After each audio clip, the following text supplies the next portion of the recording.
Hey, what's up, guys? Welcome to episode 2. In today's episode, we're gonna go ahead and talk about just, I guess, me in general. Obviously, I'm hosting the podcast, so I want to make sure that we start off by introducing myself. And my name is Christian Alexander Herrera, known by Mr. C Shadows. In another episode, I'll tell you how I came up with that name. But today's about how I became a posing coach, my journey into posing coaching. So as you guys know, I am a prep coach and a posing coach. But this podcast is truly about posing and how I got into posing. And I want to give you a brief explanation or a little insight on how I got into posing. Well, first and foremost, I've been now doing this posing coaching, prep coaching. They go hand in hand, but obviously this is a posing podcast. I've been doing posing now for 16 years, since 2009. That's when I did my first show. And I was a fan, an enthusiast, a follower of bodybuilding for many years. My first introduction into just bodybuilding in general was when I was maybe, I would say 5 or 6 years old. Don't remember specifically, but I do remember the movie Commando had came out. I think I saw Commando first. I don't remember if I saw Conan the Barbarian, but I remember seeing Commando, for those of you who are older like me. But there's an opening scene where Arnold's coming down a mountainside, and he has a big log, and he has a muscle shirt, white beater, whatever you want to call it, and he's holding the whole log, and he's just ripped. And, then seeing the Conan movies, which I was a fan of, I just was hooked ever since, Started lifting maybe when I was 14, 15. I remember my parents and helping me with me saving up some money. They helped me buy my first weight set from Big Five, and I had it in my room, and I would just work out there for hours. And I still remember when one time I got stuck, and my mom had to come run in the room. I don't know if you've seen those memes. Mom comes in and helps you lift it, and then you drop it on the other side. So yeah, but I've been into bodybuilding ever since then, and did my first show in 2008. 2009, I did my first show. It's now called the NPC West Coast, but back then it was called the Junior Cal, Lonnie Teeper's Junior Cal. I did it in 9 and 10. Did it naturally, prepped myself. Biggest mistakes and biggest learning curves, but did some really bad posing, but I posed myself. Back then we didn't have posing coaches. Really, it was just, other people helping you and teaching you. You might see videos like on muscular development of other athletes being mentored by other greats in Gold's Gym, but amateur level or entry level bodybuilders, it didn't really exist that I knew of, or else I would have sought the help, but there was none. So I did a lot of my own posing back then. I think my first inspirations, I guess like a lot of people, were Frank Zane, but I didn't know of any other bodybuilders other than Frank Zane with the vacuum, so loved it, and that's how I started studying it. There was not a lot of videos out there on YouTube. There was, Get Big and other, bodybuilding forums, but muscular development was a huge one that I used to go on. But, we used to just read magazines, buy magazines, and just see what they were doing, see YouTube videos. They also have videos of, getting ready for the Olympia videos, like Sean Ray, Flex Wheeler, Chris Cormier, Lee Priest, who I was a huge fan of the Blonde Myth. So just looking at those videos and seeing what they were doing. So teaching myself, 2009, did my first show, got creamed. 2010, second as a natural, got creamed. But still practiced on my own for many years. I decided to, take a couple of years off to compete, but I still was practicing posing. And that's in 2009, going back to it, that's when I started, getting some people like, asking, hey, you did one show, can you help me? And with that being said, I know a lot of people get ridiculed or made fun of that they do one show and then now they are a posing coach or they prep coach. But the case is, we all start somewhere. I always tell new trainers and coaches, just be more mindful how you say it. Hey guys, I'm taking one new athlete. I'm new to this who will like to work with me. I don't know much, but I want to, teach others and I want to learn. I think if you go that way, it won't be looked as bad, but, I guess people ridicule, make fun of people or look down or frown upon the ones who are ready to like coach a lot of people. And not to say this is not right or wrong, but I think just always handle what you can handle. But with that being said, yeah, in 2009, people started hitting me up, and I was teaching people how to do bodybuilding posing. Men's physique had just started, so I never had competed in men's physique, but I was there in the infancy of it, so I started teaching people how to do men's physique. Back then, we did do quarter turns, just like how they do in the natural federations, but and that's men's physique started with obviously men's physique. Competitors back in the day were obviously Jeremy Bundia, Mark Anthony, Steve Cook, Hadik, I can't remember.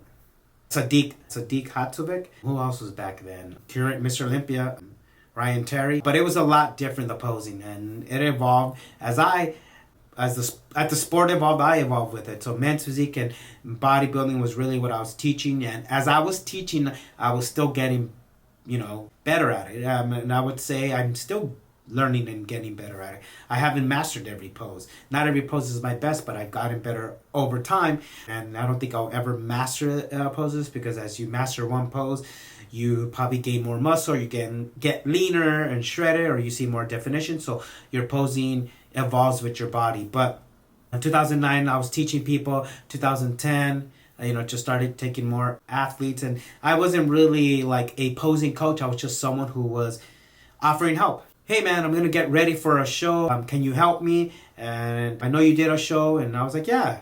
So, as I was helping people, I was practicing on myself. Natural competitor at that time. In 2008, I was 28 and, 29 in 2009. And then 2010 is when I did my second show. Also, it's still natural, still learning. And then in 2011, I hired my first prep coach. Rest in peace. His name was Alex Azarian. He was a really high level, national level lightweight competitor. I remember seeing him get interviewed by Muscular Development. At that time, Dave Palumbo worked for Muscular Development. There was no RX Muscle. I don't remember if there was already an RX Muscle, but I know it was Muscular Development. I saw his physique. He was someone that was my height, shredded to the bone at 155, or I forgot what lightweight it was back then because it has changed. But so I decided to hire him, and he was an online coach. So we did online coaching. I never really got to meet him, but that's when I took posing even more serious and started learning even more. Started even watching more YouTube. Started practicing a lot more at that time.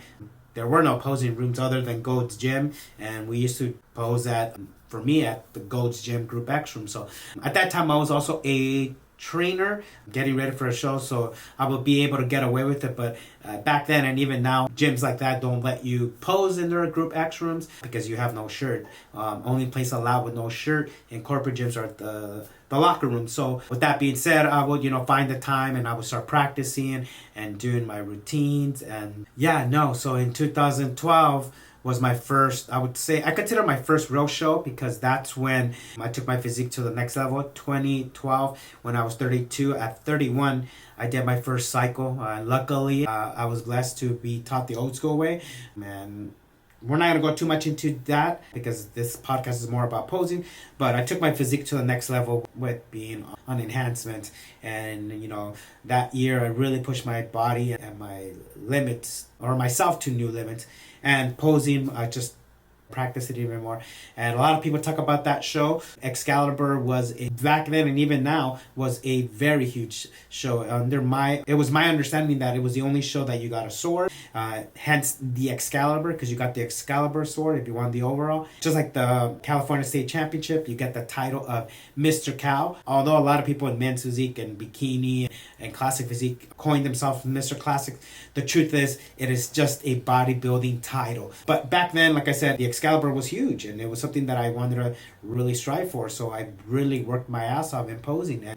And I remember, I think at that time, if I remember correctly, there was supposed to be bantamweight. I was a bantamweight bodybuilder. There was no one in there, so I had to be moved up to lightweight. And so I had to compete in the heavier weight class, and I was shocked and scared, but I busted my butt with posing. And so I did novice. There was no true novice and open. And novice, it was hard for me to pose. First time ever being on stage as a more prepared athlete. I put way more time into posing at that time. and I was nervous. And not only that, I also took direct a little too harsh, and I couldn't feel my muscles for novice. But we had enough time from novice to open to make some adjustments. One of my friends, Thomas, had some potassium pills. We took some potassium, and because the show was so big back then, I had enough time from novice to open to be able to recover from that. And when open came up, it was huge, man. Back then it was at least 20 competitors. Don't know if I'll have time. I'll put a picture, but one of my competitor number was 469. There was a lot of competitors back then with bodybuilding, men's physique, women's. I don't remember. I don't know if Figure had just started, but and Bikini might have. I don't remember. It might have been right about that time. But it was huge, guys. It was almost 500 competitors for a one-day show. So we had time. I recollected myself, and yeah, I remember not placing. I took 6th out of like 18, 20, it had to be at least 16 guys, probably 18, 20 guys. But I remember I posed my ass off, and I made a lot of mistakes, but at the same time, I remember I was really confident. I didn't see the mistakes till after. I mean, just like now, I'll do some posing videos and I'll still see mistakes. And you should be that critical on yourself that you still could point out what you could improve on. But yeah, no, that show, I remember I was ecstatic coming off stage, even though I didn't get a trophy, because I knew I gave it my all, and I knew that, I was in a class that the guys were 15 pounds bigger than me, and I held my own. And that's when I first learned of many lessons that posing really can make a difference on stage. So that's when I really decided to, put more time into posing coaching. So although I was posing coaching from 2009, I would help maybe 2 to 3 people. In 2009, 2010, maybe 5 people. 11, like again, a handful of people over the year, not much, And then after that show, I really took my posing to another level, because I personally witnessed how much of an impact and a difference it could make. And as we say, posing can either make you or break you. It holds truth. So from there, yeah, my posing really took off. Although again, yes, 2009 was when I was doing it, helping, like I said, a handful of people. Instagram on 2012, 2013. And that's when I started posting, just me doing posing. I don't think we had stories back then. It was just posts. And people just knew me. I was a guy who did posing, and I did posing really well. So that's when I started doing, I think my first female was a women's physique, which worked out because it was close to bodybuilding. And then in 2013, I did my first bikini athlete, because I was prepping already men as well in 2009, 2010. And again, 2012, I took it more serious. 2009 through 12, I was helping 2 to 3 people a year. I did have a full-time job, and 2013 I prepped my first female. I let them know that I'm new to prepping women, and yeah, that's how I started prepping women in 2013. I think she did the same show, Excalibur, in 2013. I don't remember. I think it might have been. Excuse me. But with that being said, how did I start with women's bikini is that I had a friend, Rosie Ocholas. She was getting ready for nationals, for her national run at a bikini pro card, and she's offered to help. She said, hey, I could help you. And I said, okay. She did us a favor. She wasn't a posing coach. She said, I'll teach you what I know. And, we did like 2 or 3 sessions, and then, she couldn't do it anymore with her work and her prep and getting ready to leave for whatever national show it was, probably Texas. Oh, I don't remember the timeline, but I told my athlete, what, we're not going to have her anymore. But there's a lot of things I saw from her, and there's a lot of things I saw in what I do with men's posing, and I saw a difference. And again, no offense to my friend, she was just trying, but I saw that she was missing the details that I was taught, or that I learned. Again, at that time, I don't think I had any mentoring yet. Yeah, I didn't have any mentoring yet, but I remembered what I saw in videos and other people helping others. Saw how detailed, everything mattered, where you put your hand position, all that. But with that being said, I took the detail or attention to detail that I coined now, and I helped her. We learned as we went, and we did pretty good for what it was.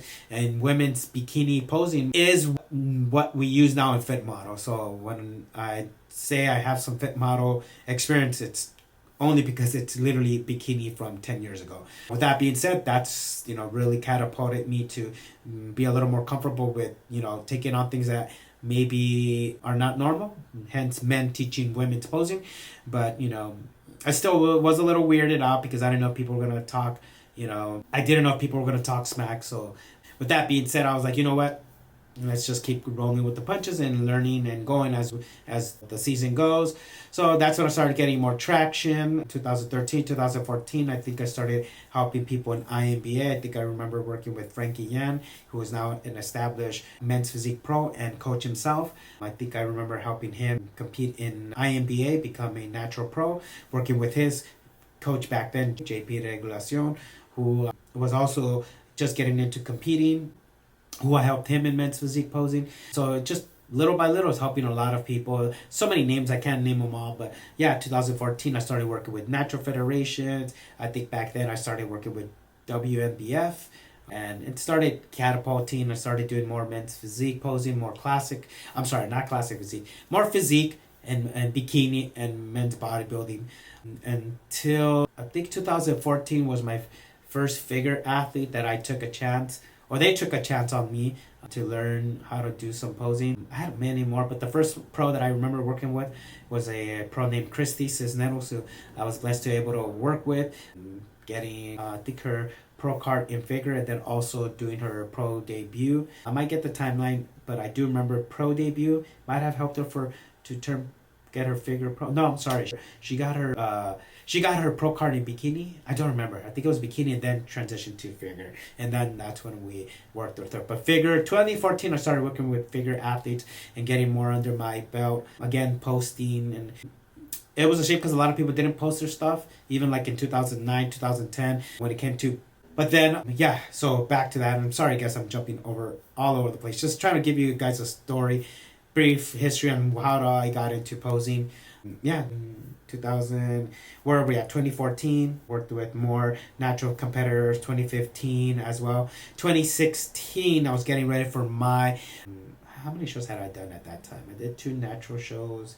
I did 1 Muscle Beach show. Then 2012 was Excalibur. And then 2 classic physique shows. I done 6 shows, not many, but because to be honest with you, I got more infatuated with being a coach. But in 2016, 2015, I was getting ready to compete in the new division that they had just come out with, which was classic physique. So I was getting ready for it. I started working with a great mentor of mine who I'm forever grateful for, Stan McQuay. Again, I'm trying to make this brief, guys. Stan McQuay was someone that I was fascinated with and was probably the first guy that I saw in the current competitive scene that was classic. Him and Danny Hester. But yeah, I was getting ready and he was prepping me. I was fortunate to get prepped by Stan. We were getting ready and I did 2 shows. I did, I think, February and March and April. But I did classic physique and I took my classic physique posing again to another retrospect, rewind. In 2012, when I was doing my posing, I really made it a fact to do classic style posing. No one was calling it classic bodybuilding or anything, just golden era. So I remember I actually did a lot of the old school poses. At that time, I do remember that no one was posing like that. People were posing more. At that time, posing styles were changing in the mid-2000s, early 2008, 9, 10. People were doing more dance choreography with breakdancing where they, role play and they do, breakdancing. And it was a style. I never was into that, but it was very popular and it has its place and it was beautiful. I never really did it on stage, but I love the golden era posing like Ed Corney, Mohammed Mokawi, and Frank Zane. So I did a lot of that type of posing. And I remember when I was on stage, and again, if I can find the pictures, I'll place it, but I did the vacuum and the whole crowd clap. And truly, that's when I first remember loving posing. I remember no one was doing that stuff. No one was doing, teacup. No one was doing an archer. I didn't know the names back then. I just knew the vacuum, the Zane, doing the Zane, the vacuum. And I'll place pictures if I can find them. But yeah, no, that's really when I got the first taste of what posing could do, not only for your physique, but on stage and the presence that you command when you do great posing. So that's when I really loved it. But back to posing in 2016, classic physique was going to come out. So we didn't know what they were going to expect. So really busted my butt in doing the posing. Our shorts were not the shorts everyone was expecting. There were like those boxer briefs. I remember I was like, I'm not going to do that. I've been looking forward to this division to come out. So I got myself off some like really fancy boxer briefs, more like men's briefs. Back then it was Tommy John, and I walked, to pre-judging, or not, sorry, pre-judging, registration, and the judges at the time, Tarek and Tamer, they saw me, and they were like, we're gonna pretend we didn't see this. So I was the only guy, I'll see if I could post pictures on that too, that wore those briefs. So yeah, I did a lot of classic posing. I did vacuuming, and people were already vacuuming at that time, or that show, people realized maybe vacuum will be a thing. But yeah, no. So the camera cut off, guys. So continuing, the battery died. But like I was saying, in 2016, I decided to just invest even more into posing. And in 2016, what also had happened after, or actually during that prep of that show, I unfortunately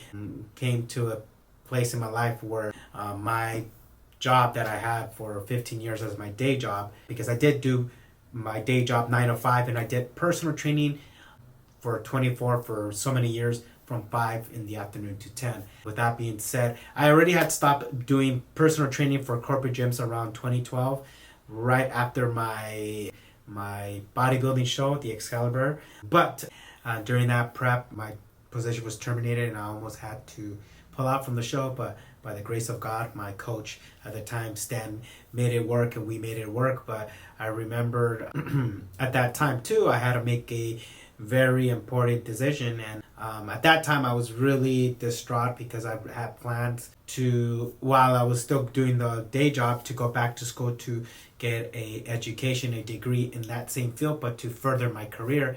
But it didn't happen, So I had different plans, and I remember at that time it didn't work out that well. It didn't work out the way I wanted it to work out. So at that time, I said, okay, all right, God, I'm going to leave it in your hands, and we're going to do posing and training.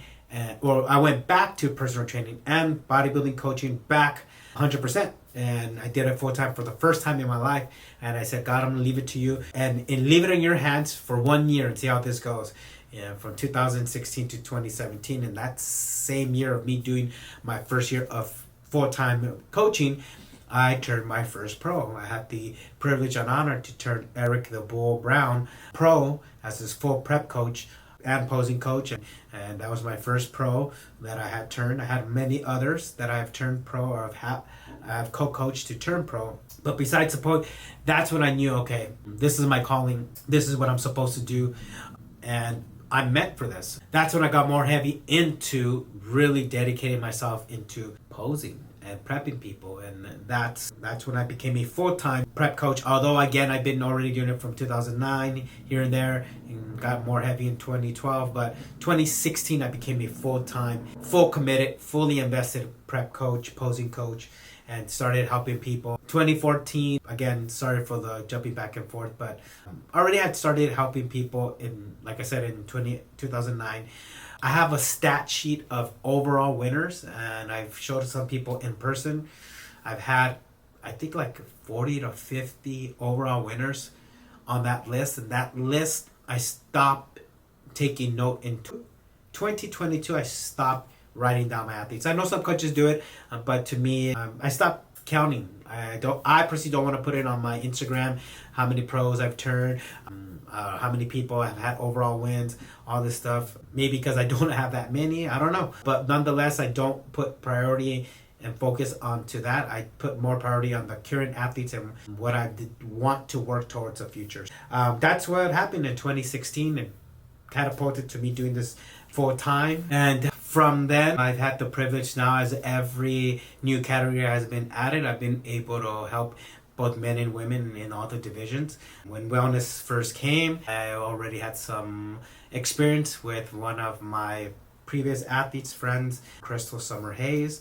She was the first American to go to Brazil back in 2014, 2015, 2016. I would say somewhere around there. A couple of times attempts to go to Brazil and do the shows. I don't remember, but we were for sure learning together. She had a lot of known Brazilian coaches alongside me helping her, me learning as she's going through the process of the infancy of wellness in Brazil, in South America. Then when it came here, we had already some experience, so we attempted to do, the American version of wellness, and then obviously it grew, and she became a pro at the very first NPC USA's. She won Class D, I think, in women's wellness, and is still competitive to today. That was my first experience. I also worked with that first year. I worked with current wellness pro who has competed at the Olympia, Bruna Zaredovich.